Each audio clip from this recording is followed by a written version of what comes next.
Hey everyone, Haz here. Welcome back to another war video. This one's war number 9.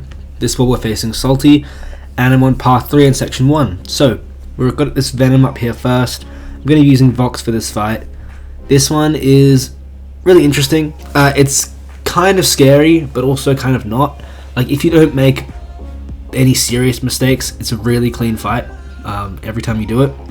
But if you make one mistake and you get clipped, like at all, you're pretty much dead. And that's for a few reasons. The first reason is that Venom's bleeds are ridiculous. And they're even more ridiculous when you have a node like this that gives him attack for every buff. And as a bonus, he triggered like 3 precisions, so he's gonna definitely do like 2, 3, 4, maybe even 5 crits in a combo. So yeah, if we took a combo there, we probably would have died, but we didn't, so it was fine. Vox counters the node perfectly otherwise. You know, he's got immunity to power burn and also immunity to special lock as well, so pretty much perfect counter there. It's just if you get hit, it's a bad time. But moving on, we got this infamous Iron Man. This guy is also pretty easy as well, except there's no threat of getting killed by one combo this time.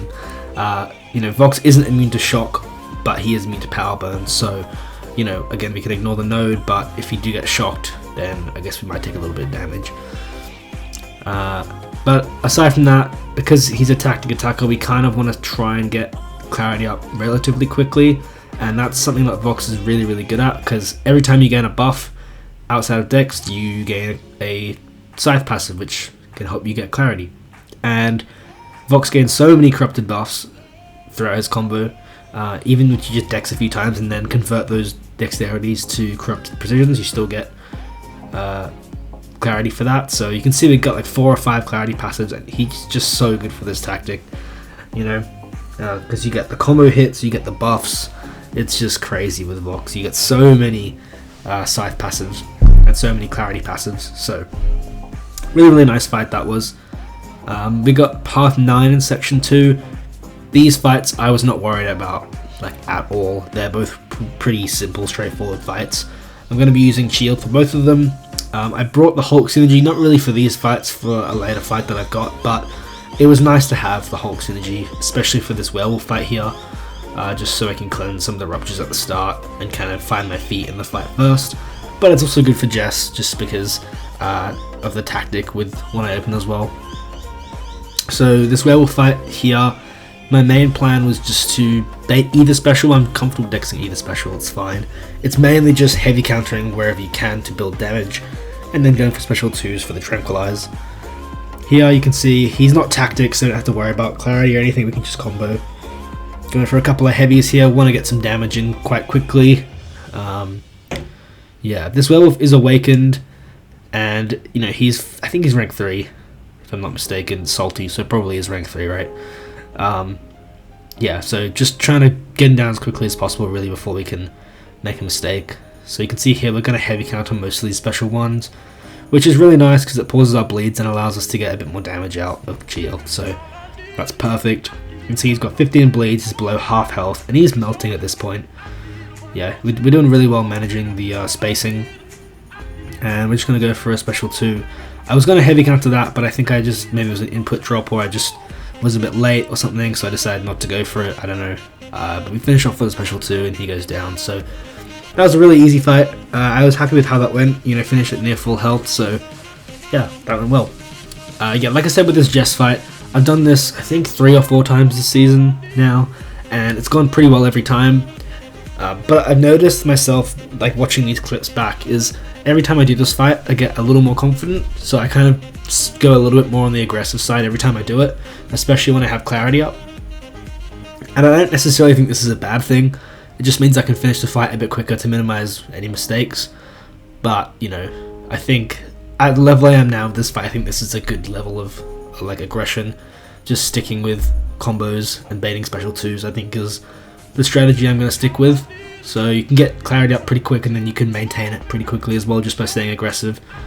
Go for a heavy here for some bleeds, which is nice. Going for a combo into a special 2. You can see here she's like going down pretty quick. That was a nice crit there actually. And then finish off with a combo. So yeah, Chee'Ilth's pretty good for Jess. I said before, I think she's like the best Jess Jones counter, which I think still holds to be true. I think, you know, she's just got everything to counter her, really.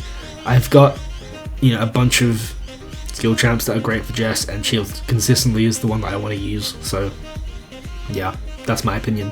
But I've got the Spider Ham here. I think this was the only fight I was kind of worried about, and the main reason is because Spider Ham crits hard. Like, his base attack is quite high, his crit damage rating I think is above average as well, if I'm not mistaken, so, you know, if he hits you, he can hit you pretty hard, especially if you don't have, you know, like, big damage resist in some way, which Chee'Ilth doesn't really have when you're getting struck. But here, you know, I wanted to heavy counter, but I couldn't quite get a really consistent heavy counter off. You know, sometimes he'd just be a bit too far away, or, you know, something would happen, so I decided not to go for it, because if I miss it and I get clipped, you know, like I said, I'm going to take a bunch of damage. My plan here was to go for special ones, actually, and the reason I did that was mainly just to keep clarity up, and also to lower his nonsense, because if he gets too much nonsense, he just reduce damage during specials, so he gets a bit tankier. And also, you know, he has a chance to evade, so if I do lose clarity, then he can evade more easily, and that's not good. Here, I just messed up my combos a little bit. I wanted to finish a combo and get clarity, but I didn't, and then that cost me because he evaded the next hit, and then he threw a special too.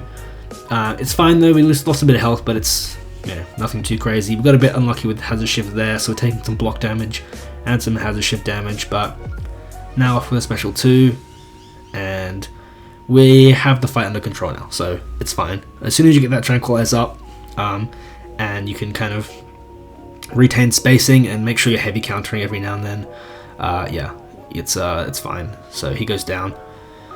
You know, take a bit of a breather there. That was a little bit sketchy. It's probably one of my sketchiest fights in the season so far, but also I wasn't close to dying. You know, I still had nearly half my health left, so I wasn't super worried about dying.